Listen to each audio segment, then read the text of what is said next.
आज की क्लास में बेटा हम लोग डिस्कस करेंगे जेनेटिक डिसऑर्डर्स के बारे में। तो सबसे पहला पॉइंट तो यही आता है कि व्हाट आर जेनेटिक डिसऑर्डर्स। ठीक है, तो जेनेटिक डिसऑर्डर्स हम किन डिसऑर्डर्स को कहते हैं? Those disorder which have a genetic mechanisms. जिन डिसऑर्डर का कोई जेनेटिक मैकेनिज्म होता है उन डिसऑर्डर्स को हम क्या कहते हैं? जेनेटिक डिसऑर्डर्स कहते हैं। जेनेटिक डिसऑर्डर्स को बेसिकली हम दो कैटेगरी में डिवाइड करते हैं, Mendelian disorder and chromosomal disorder. किस बेसिस पर बेटा, क्या क्या डिफरेंस है इनमें? मेंडेलियन डिसऑर्डर्स जो होते हैं बेटा एक्चुअल में दे आर हेरिटेबल। हेरिटेबल का मतलब क्या होता है कि ये पेरेंट से प्रोजेनी में ट्रांसफ़र होंगे। किससे किस में ट्रांसफ़र होंगे? पेरेंट से प्रोजेनी में ट्रांसफ़र होंगे। हमेशा ध्यान रखना, वर्टिकल जीन ट्रांसफ़र शो करते हैं। क्या शो करते हैं? वर्टिकल जीन ट्रांसफ़र शो करते हैं। वो हेरिटेबल होते हैं, पेरेंट से प्रोजेनी में ट्रांसफ़र होते हैं। जबकि जो क्रोमोसोमल डिसऑर्डर्स होते हैं दे आर नॉन हेरिटेबल। वो नॉन हेरिटेबल है, दैट मीन्स वो वर्टिकल जीन ट्रांसफ़र शो नहीं करते। अब एक मेथड होता है इनहेरिटेंस पैटर्न को एनालाइज करने का ह्यूमन में, जिसको हम कहते हैं पेडिग्री एनालिसिस। ये हम आगे नेक्स्ट टॉपिक में डिस्कस करेंगे, पेडिग्री एनालिसिस। जैसे मेंडल ने पी प्लांट में इनहेरिटेंस पैटर्न का पता लगाने के लिए मोनोहाइब्रिड और डाईहाइब्रिड क्रॉस किए, लेकिन उस तरीके की क्रॉसेस, कंट्रोल्ड क्रॉसेस ह्यूमन के केस में पॉसिबल नहीं है। जैसे पी के केस में तो हमने कह दिया सेल्फिंग करा दी, मतलब एक ही पेरेंट की दो प्रोजेनी के बीच में मेटिंग करा दी, दैट मीन्स सेक्सुअल रिप्रोडक्शन करा दिया। लेकिन ऐसा वुमेन के केस में पॉसिबल नहीं है, तो उनके केस में इनहेरिटेंस पैटर्न को पता लगाने के लिए हम लोग बेटा पेडिग्री एनालिसिस करते हैं। तो पेडिग्री एनालिसिस किसका करेंगे? जो ट्रेट हेरिटेबल होते हैं। इसका मतलब मेंडेलियन डिसऑर्डर का अगर हमें इनहेरिटेंस पैटर्न पता करना है तो हम किसको यूज़ करेंगे? पेडिग्री एनालिसिस को यूज़ करेंगे। ठीक है, इसका जो भी पैटर्न ऑफ इनहेरिटेंस होगा कि ये किस तरीके से इनहेरिट होता है पेरेंट से नेक्स्ट सब्सिक्वेंट जनरेशन्स में, तो वो स्टडी करने के लिए हम किसको यूज़ करेंगे? पेडिग्री एनालिसिस को। क्यों यूज़ करेंगे? क्योंकि ये एक हेरिटेबल डिसऑर्डर है, जबकि क्रोमोसोमल डिसऑर्डर तो नॉन हेरिटेबल है। तो इनके केस में पेडिग्री एनालिसिस यूज नहीं हो सकता। क्यों यूज़ नहीं हो सकता? क्योंकि ये तो इनहेरिट होते ही नहीं है, और पेडिग्री एनालिसिस तो इनहेरिटेंस पैटर्न पता लगाने के लिए यूज़ करते हैं जब कोई भी ट्रेट पेरेंट से प्रोजेनी में इनहेरिट होता है। लेकिन ये तो पेरेंट से प्रोजेनी में जाता ही नहीं है, तो फिर इनके इनहेरिटेंस पैटर्न को हम कैसे पता लगाएंगे? इनके बारे में हम कैसे एनालाइज करेंगे? तो इनके लिए बेटा हम करते हैं karyotype analysis. Karyotype analysis, karyotype analysis मतलब क्रोमोसोमल नंबर और क्रोमोसोमल अरेंजमेंट, वो हम स्टडी करते हैं इनके केस में। कैरियो वर्ड किसके लिए होता है? वैसे तो न्यूक्लियस के लिए होता है, लेकिन न्यूक्लियस में हम किसकी बात करें? क्रोमोसोम्स की। तो उसके क्रोमोसोम्स को हम एनालाइज करेंगे, उसके नंबर को, उसके अरेंजमेंट को, उस चीज़ को हम स्टडी करेंगे। तो क्रोमोसोमल डिसऑर्डर का अगर हमें पता लगाना है तो हम कैरियोटाइप एनालिसिस करते हैं, जबकि मेंडेलियन डिसऑर्डर के इनहेरिटेंस पैटर्न को स्टडी करना है तो हम क्या करते हैं बेटा? हम करते हैं पेडिग्री एनालिसिस। क्या करते हैं? Pedigree analysis. तो ये तो था इनके केस में मेजर डिफरेंस, लेकिन इसके अलावा भी बहुत सारे डिफरेंस है इन दोनों क्रॉसेस के केस में, तो वो दोनों डिसऑर्डर्स के केस में। तो वो डिफरेंस क्या है वो अब हमें स्टडी करने। तो नेक्स्ट डिफरेंस की हम बात करते हैं कि मेंडेलियन डिसऑर्डर्स जो होते हैं दे मे बी डोमिनेंट और recessive.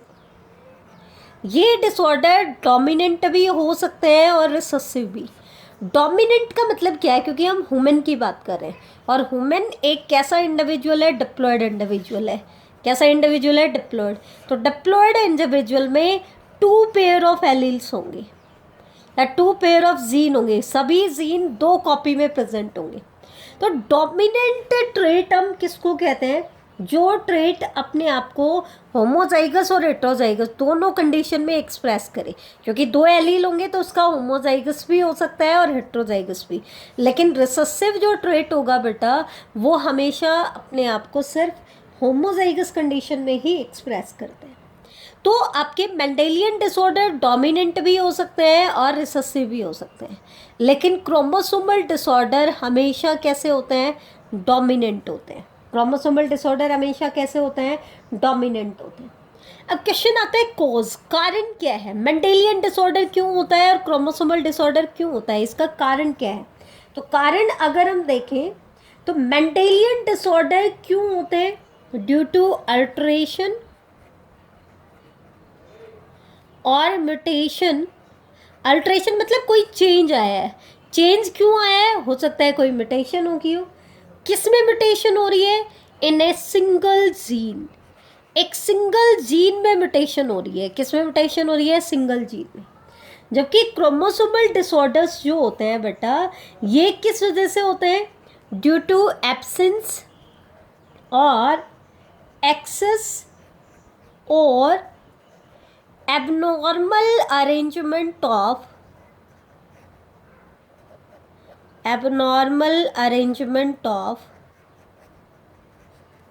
one or more chromosome, अब इसमें डिफरेंस क्या है दोनों में, तो वो हमें देखना है। जैसे अगर हम बात करें कि ये आपका एक क्रोमोसोम है, तो बेटा जीन तो कहाँ लोकेटेड है, ये तो क्रोमोसोम पे लोकेटेड है। तो जो मेंडेलियन डिसऑर्डर है उसमें तो किसी एक पर्टिकुलर जीन में म्यूटेशन हो रही है, लेकिन इसके केस में तो पूरा क्रोमोसोम चेंज हो रहा है। या तो कोई क्रोमोसोम एब्सेंट हो गया, या किसी क्रोमोसोम का नंबर इंक्रीज हो गया, या किसी क्रोमोसोम ने एबनॉर्मल अरेंजमेंट शो की है। क्या शो की है, एबनॉर्मल अरेंजमेंट। पूरे के पूरे क्रोमोसोम के अंदर क्या हो रहा है बेटा, चेंज हो रहा है। तो इसको हम क्या कहते हैं, इसको हम कहते हैं क्रोमोसोमल डिसऑर्डर। तो दोनों के दोनों डिसऑर्डर्स में काफ़ी चेंज है, क्या है, काफ़ी चेंज है। ठीक है, तो ये आपके दो मेजर डिफरेंस थे मेंडेलियन डिसऑर्डर और क्रोमोसोमल डिसऑर्डर में। 3 पॉइंट हमने यहाँ पे डिस्कस किए। पहला पॉइंट क्या था कि मेंडेलियन डिसऑर्डर जो होते हैं दे आर हेरिटेबल, जबकि क्रोमोसोमल डिसऑर्डर्स जो है दे आर नॉन हेरिटेबल। अब क्योंकि ये हेरिट होते हैं, पेरेंट से प्रोजेनी में ट्रांसफ़र होते हैं, तो इनको हम कैसे स्टडी करेंगे, इनका इनहेरिटेंस पैटर्न पेडिग्री एनालिसिस से चेक करेंगे। किससे चेक करेंगे, पेडिग्री एनालिसिस से। जबकि ये किससे चेक होगा, इसको अगर हमें चेक करना है तो हम करेंगे कैरियोटाइप एनालिसिस। नेक्स्ट हमने क्या कहा था, मेंडेलियन डिसऑर्डर में भी डोमिनेंट और रिसेसिव, जबकि क्रोमोसोमल डिसऑर्डर हमेशा कैसे होता है, डोमिनेंट होते हैं। कोज की अगर हम बात करें तो इसमें म्यूटेशन होती है एक सिंगल जीन में। किसमें म्यूटेशन होती है, सिंगल जीन में। जबकि उसके केस में क्या होता है, या पूरे के पूरे क्रोमोसोम में चेंज आता है। या तो कोई क्रोमोसोम एब्सेंट हो जाता है, या एक्सेस नंबर में हो जाता है, या फिर एबनॉर्मल अरेंजमेंट हो जाती है। क्या हो जाती है, एबनॉर्मल अरेंजमेंट हो जाती है। ठीक है, तो ये चीज़ आप ध्यान रखना, ये चीज़ इंपॉर्टेंट है। तो ये तो थे इनके बीच में मेजर डिफरेंस। अब हम बात कर लेते हैं इनके एग्जाम्पल्स को लेकर के कि इनके एग्जाम्पल्स क्या है। तो सबसे पहले हम डिस्कस करेंगे मेंडेलियन डिसऑर्डर के एग्जाम्पल, उनके कॉज भी हम बताएंगे, उनका रीज़न क्या है वो भी हम बताएंगे, और फिर हम कंपेयर करेंगे क्रोमोसोमल डिसऑर्डर्स को। क्रोमोसोमल डिसऑर्डर, तो मेंडेलियन डिसऑर्डर्स में सबसे पहला और इम्पॉर्टेंट एग्जाम्पल आता है सिकल सेल अनीमिया। कौन सा एग्जाम्पल आता है, sickle cell anaemia. Sickle cell anaemia, anaemia का मतलब क्या है बेटा, कि इस डिसऑर्डर में हीमोग्लोबिन कंटेंट क्या हो जाता है, कम हो जाता है। क्यों कम हो जाता है, मतलब अनीमिया हो जाता है। लेकिन क्यों हो रहा है, क्योंकि आरबीसी की शेप नॉर्मल शेप से कैसी होगी है, सिकल शेप्ड होगी। तो ये जो डिसऑर्डर है बेटा ये है ऑटोसोमल रिसेसिव डिसऑर्डर। ये कैसा डिसऑर्डर है, ऑटोसोमल रिसेसिव डिसऑर्डर है, रिसेसिव डिसऑर्डर। तो सबसे पहला क्वेश्चन तो इसमें यह आता है कि ये ऑटोसोमल क्यों है। इसके लिए आपको ह्यूमन के क्रोमोसोम पता होने चाहिए। ह्यूमन में 23 पेयर ऑफ क्रोमोसोम्स होते हैं, हम पहले भी पढ़ चुके हैं, जिसमें से पहले 22 पेयर जो है दे आर कॉल्ड ऑटोसोम्स, और जो 23rd पेयर होता है उसको हम कहते हैं सेक्स क्रोमोसोम। 23rd पेयर क्या कहते हैं? Sex chromosome.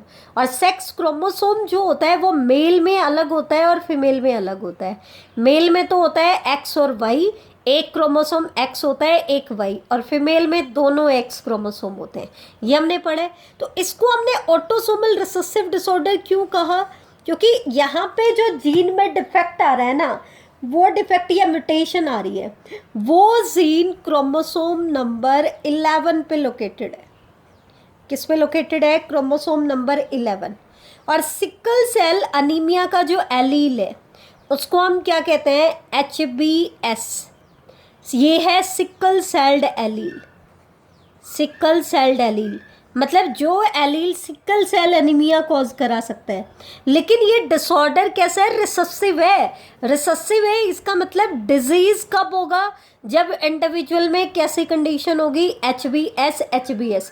क्योंकि ये रिसेसिव ट्रेट है, तो जब तक ये होमोजाइगस कंडीशन में नहीं आएगा तब तक ये डिसऑर्डर नहीं होगा प्रोजेनी में, ध्यान रखना। और इसका जो नॉर्मल एलील होता है वो कौन सा होता है? नॉर्मल एलील होता है HBA। लेकिन सिकल सेल्ड एलील कौन सा है? HBS। रिसेसिव है इसका मतलब क्या है? जब तक ये होमोजाइगस कंडीशन में नहीं होगा तब तक डिसऑर्डर नहीं होगा, ठीक है। तो ये चीज़ आप ध्यान रखना। दूसरा डिसऑर्डर आता है हीमोफीलिया। सेकंड डिसऑर्डर क्या है? हीमोफीलिया। हीमोफीलिया को बेटा हम ब्लीडर्स डिजीज़ भी कहते हैं। ब्लीडर्स डिजीज़ क्यों कहते हैं? क्योंकि इस डिसऑर्डर में इंडिविजुअल जो अफेक्टेड होता है उसमें अगर एक माइनर कट भी लग जाता है तो भी नॉन स्टॉप ब्लीडिंग होती है, तो उसकी वजह से ब्लड क्लॉट नहीं होता है तो इंडिविजुअल की डेथ हो जाती है।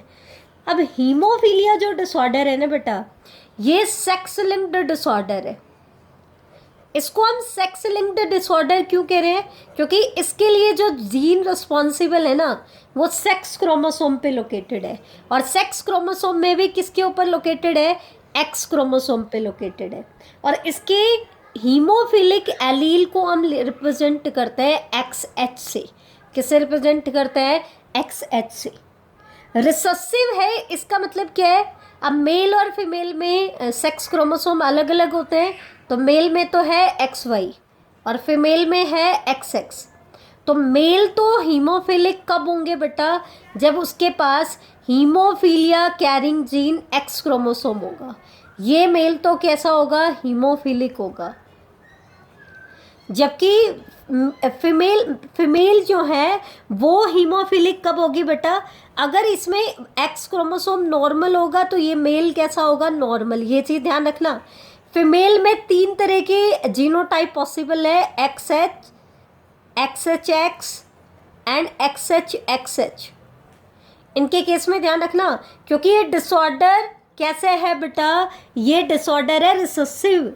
तो फीमेल हीमोफिलिक तभी होगी जब उसके पास दोनों एक्स क्रोमोसोम हीमोफीलिया के होंगे।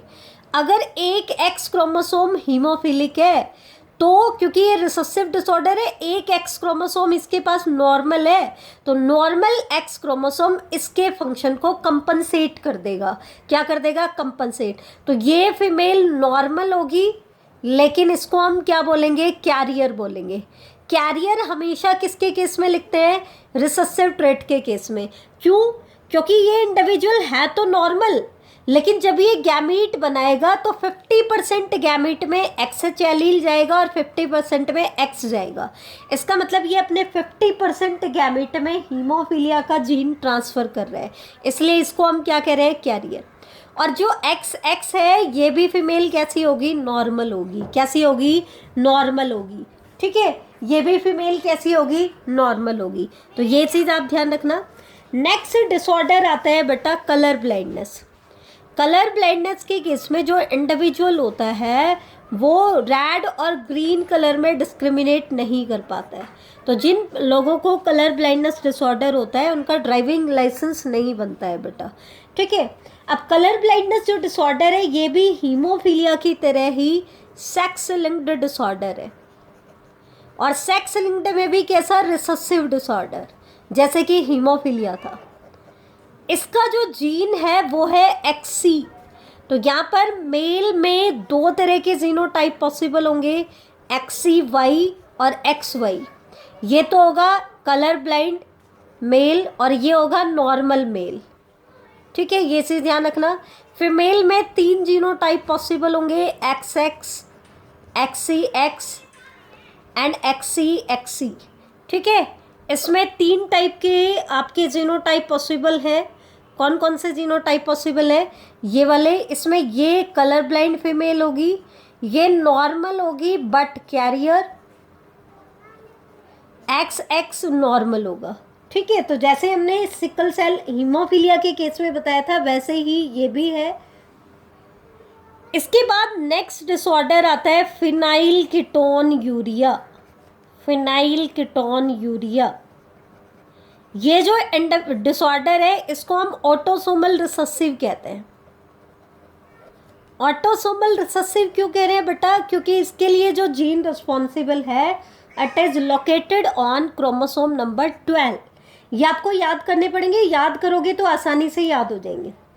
थैलेसीमिया डिसऑर्डर है नेक्स्ट डिसऑर्डर, इसको हम कहते हैं, ये भी ऑटोसोमल रिसेसिव डिसऑर्डर है। इसकी दो फॉर्म होती है, alpha thalassaemia and beta thalassaemia. Alpha thalassaemia का जो जीन होता है it is located on chromosome number 16 and beta thalassaemia का जीन क्रोमोसोम नंबर 11 पे लोकेटेड होता है। अब दोनों ही क्या है, ऑटोसोमल पेयर है, क्योंकि पहले 22 पेयर तो आपके ऑटोसोम है।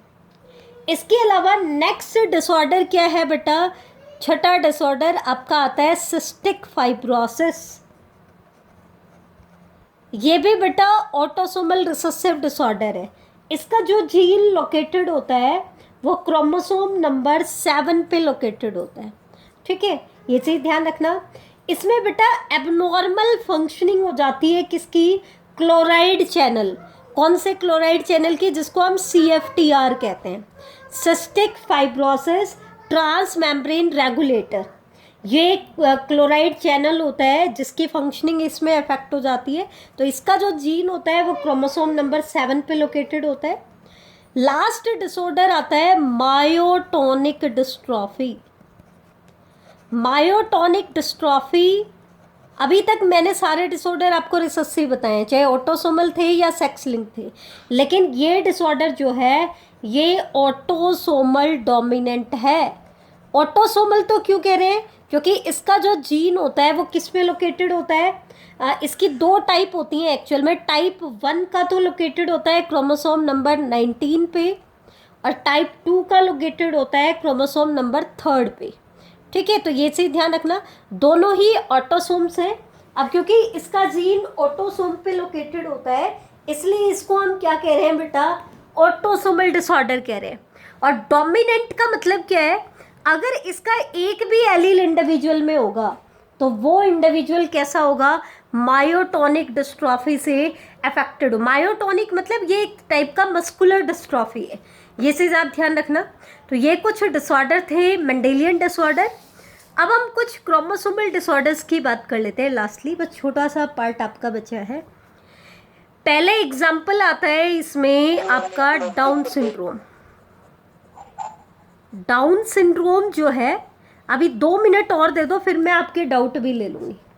डाउन सिंड्रोम जो है ये इसका कॉज क्या है, 21st ट्राइजोमी। इसका मतलब समझो, ह्यूमन है डिप्लॉयड इंडिविजुअल, तो ह्यूमन में 23 पेयर ऑफ क्रोमोसोम है, तो सारे क्रोमोसोम पेयर में होंगे, जैसे फर्स्ट, सेकंड, थर्ड, फोर्थ, ऐसे करते करते हम 21st पे पहुंच गए। लेकिन जो 21st पेयर था, पेयर होने की बजाय उसमें 3 क्रोमोसोम आ गए। बाकी सारे सेम है, सारे डबल डबल पेयर में है, लेकिन जो 21st पेयर था उसमें 2 की बजाय कितने आ गए, 3 क्रोमोसोम आ गए। तो 21st क्रोमोसोम ने ट्राइजोमी शो कर दी। तो क्योंकि 21st पेयर जो था वो तो ऑटोसोमल पेयर था, तो इसको हम ऑटोसोमल ट्राइजोमी भी कह देते हैं। और ऑटोसोम में कौन से पेयर में ट्राइजोमी होगी है? 21st क्रोमोसोम में। ठीक है, तो ये चीज़ आप ध्यान रखना। दूसरा डिसऑर्डर इसमें आता है क्लीनीफेल्टर सिंड्रोम। क्लीनीफेल्टर सिंड्रोम। अच्छा, एक चीज़ और ध्यान रखना, अब क्योंकि डाउन सिंड्रोम में तो आपका जो इंडिविजुअल है, जो क्रोमोसोम अफेक्ट हो रहा है वो 21st पेयर हो रहा है, वो एक ऑटोसोम है। और ऑटोसोम बेटा मेल और फीमेल दोनों में प्रेजेंट होता है। इसका मतलब डाउन सिंड्रोम मेल और फीमेल दोनों इंडिविजुअल को अफेक्ट करेगा। जितना इसका इफेक्ट मेल में आएगा उतना ही इफेक्ट किस में भी आएगा? फीमेल में भी आएगा। ये चीज़ ध्यान रखना, मेल और फीमेल दोनों सेक्स इससे अफेक्टेड होते हैं। कैरियोटाइप क्या होता है? 21st ट्राइजोमी होती है, तो 46 क्रोमोसोम की बजाय कितने क्रोमोसोम आते हैं? 47। ये इसका कैरियोटाइप हो जाएगा।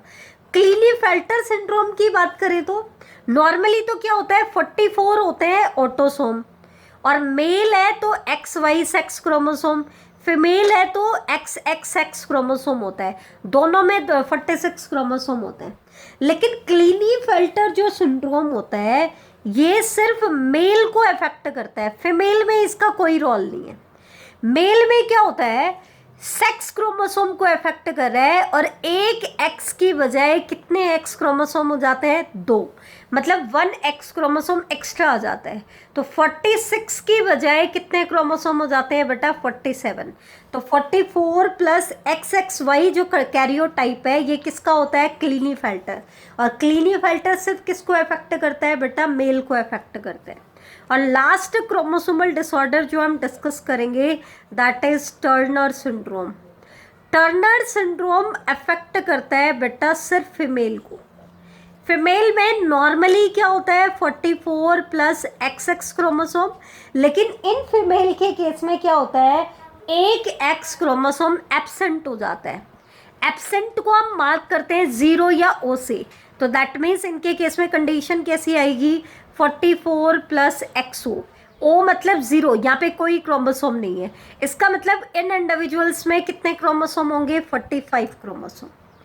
तो अगर 47 क्रोमोसोम्स है तो एक क्रोमोसोम एक्स्ट्रा है। ठीक है, क्या है?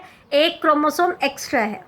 और 45 क्रोमोसोम है तो एक पेयर ऑफ क्रोमोसोम में से एक क्रोमोसोम एब्सेंट है, तो ये शो करता है मोनोजोमी। मोनोजोमी मतलब एक पेयर में सिर्फ एक ही क्रोमोसोम है, पूरा पेयर नहीं है। और ये शो करते हैं दोनों ट्राइजोमी। ये तो सेक्स क्रोमोसोम में ट्राइजोमी शो करता है, और ये 21st क्रोमोसोम में ट्राइजोमी शो करता है। तो ये था आज का आपका टॉपिक जेनेटिक डिसऑर्डर्स के बारे में। सिर्फ यहाँ पर आपको मेनली यही ध्यान रखना है कौन सा डिसऑर्डर ऑटोसोमल है, कौन सा सेक्स लिंक्ड है, कौन सा डोमिनेंट है, कौन सा रिसेसिव है, और किसका जीन किसके ऊपर लोकेटेड है। खास करके 3 एलील के बारे में ध्यान रखना। सिकल सेल के एलील को हम रिप्रेजेंट करते हैं HbS से, हीमोफीलिया को XH से, और आपके कलर ब्लाइंडनेस को XC से। ये चीज़ आप ध्यान रखना बेटा, ये चीज़ इंपॉर्टेंट है।